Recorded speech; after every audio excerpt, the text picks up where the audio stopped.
Welcome to the channel. இப்போ நீங்கள் பார்க்க போகிறது வந்து இன்றைக்கி வெள்ளைக்கிழங்கா மீன் குழம்பு. ஏற்கனவே நான் இந்த போட்டிருக்கேன் இந்த இது ரெசிபி. இப்போ வந்து இன்றைக்கி வெள்ளைக்கிழங்கா மீன் குழம்பு வறுவல் எங்கள் வீட்டில் மீன் குழம்பு வந்து செய்ய போகிறேன். எப்படி செய்கிறேன்னு பார்த்துக்கிறேன்.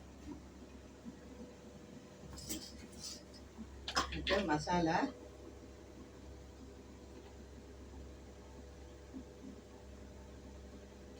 கொஞ்சமாக வெங்காயம், பூண்டு ஒரு 7-8 பல், தக்காளி கொஞ்சம், ஒரே ஒரு பச்சை மிளகாய்,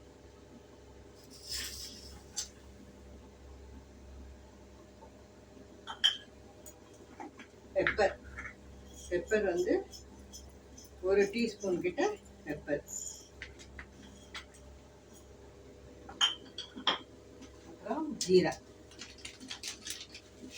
வந்து அதுவும் வந்து ஒரு டீஸ்பூன் கிட்ட போட்டு, அப்புறம் இந்த அரைச்சிட்டு வந்துடுறேன்.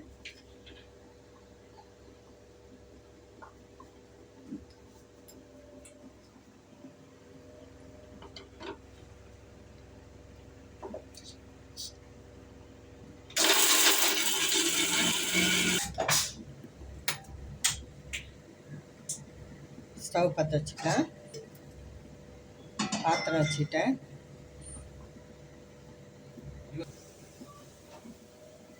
எண்ணெய் ஊற்றிக்கலாம். மீன் குழம்புக்கு கொஞ்சம் எண்ணெய் ஜாஸ்தியாக இருக்கும். ஒரு 3 டேபிள் ஸ்பூன் எண்ணெய் ஊற்றிருக்கேன். இப்போ கடுகு, வெந்தயம், சீரகம்,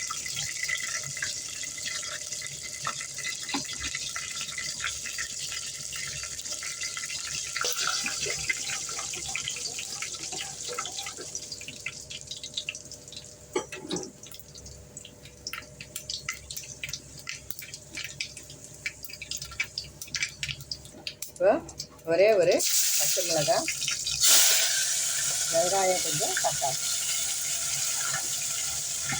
வெங்காயம் வந்து சின்ன வெங்காயம் இருந்தாலும் போட்டுக்கோங்க, நல்லாயிருக்கும். தக்காளி வந்து ஒரு 1.5 தக்காளி. இது நல்லா வதங்கட்டும்.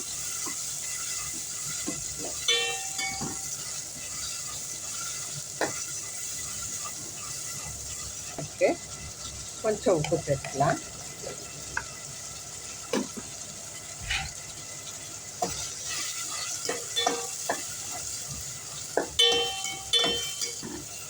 ஏற்கனவே நான் நிறைய மீன் குழம்பு ரெசிபி போட்டிருக்கேன். இது வந்து புதுசாக வந்த சப்ஸ்கிரைபர்ஸ் பார்ப்பாங்கன்ட்டு நான் இன்றைக்கி வீடியோ எடுக்கிறேன். புதுசாக வந்த சப்ஸ்கிரைபர்ஸ்க்கு என்னோடய மனமார்ந்த நன்றியை தெரிவிச்சுக்கிறேன்.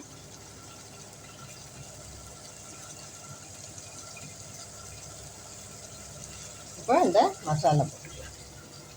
மசாலா வந்து எவ்வளோ தேவையோ அவ்வளோ போட்டுக்கலாம். குழம்பு எவ்வளோ வைக்கிறீங்களோ இதை வந்து நான் மசாலா வந்து ஒரு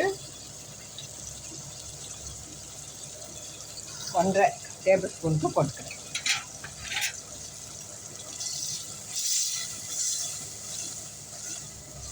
வதங்கட்டும். அப்புறம் மஞ்சள்தூள் வந்து ஒரு 3/4 டீஸ்பூன் போட்டுக்கோங்க.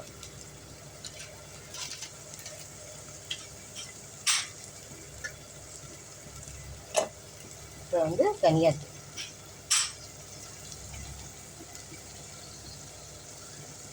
இது தனியாத்தூள் வந்து எல்லா சாமானும் போட்டு அரைச்ச தனியாத்தூள்.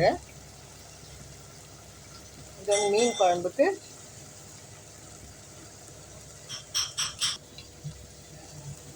இது மிளகாத்தூள் வந்து ஒரு 2 டீஸ்பூன் போட்டுக்கிறேன். இது வெறும் மிளகாத்தூள். நீங்கள் வந்து 2 சேர்த்து அரைச்சிருந்தா அது வந்து அந்த குழம்பு எவ்வளோ தேவையோ அதுக்கேற்ற மாதிரி போட்டுக்கோங்க. உப்பையோ குறைச்சோ போட்டுக்கோங்க. உப்பு ஏற்கனவே நான் உப்பு போட்டிருக்கேன், அதனால் ஒரு 2 டீஸ்பூன் உப்பு போட்டுக்கிறேன். இப்போ வந்து தண்ணி,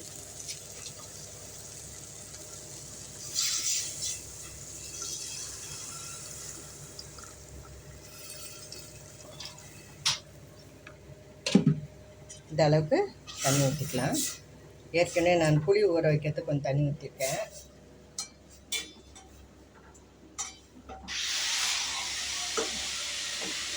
இப்போ வந்து கருவேப்பிலை போட்டுக்கலாம். அது முதலே வந்து போடுறதுனால எண்ணெயில் போட்டு வதக்கிறவங்க வதக்குங்க. நான் இப்போ போடுறேன் ஃப்ரெஷ்ஷாக. ஸ்டவ் ஹைலியே இருக்கட்டும்.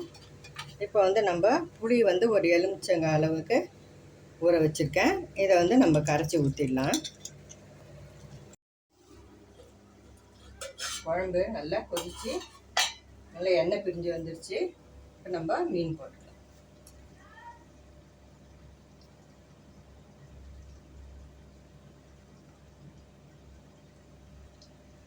இந்த மீன் வந்து ரொம்ப நல்லா டேஸ்டியாக இருக்கும்.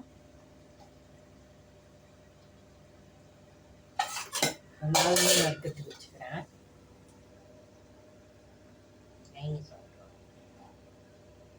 அப்படியே குளிக்க விட்டோம்னா உங்களுக்கு கிட்டு காட்டுவோம்.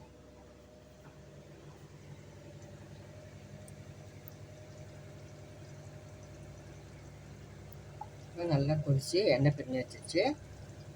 சிம்மில் வச்சுட்டு ஒரு 5 நிமிஷம் அப்படியே மூடி வச்சிட்டோம்னா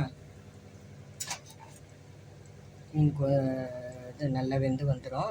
சூப்பராக. இந்த வீடியோ பிடிச்சிருக்கோன்னு நம்புகிறேன். பிடிச்சிருந்தா லைக் பண்ணுங்கள், ஷேர் பண்ணுங்கள், எங்கள் சேனல் சப்ஸ்கிரைப் பண்ணுங்கள். Thanks for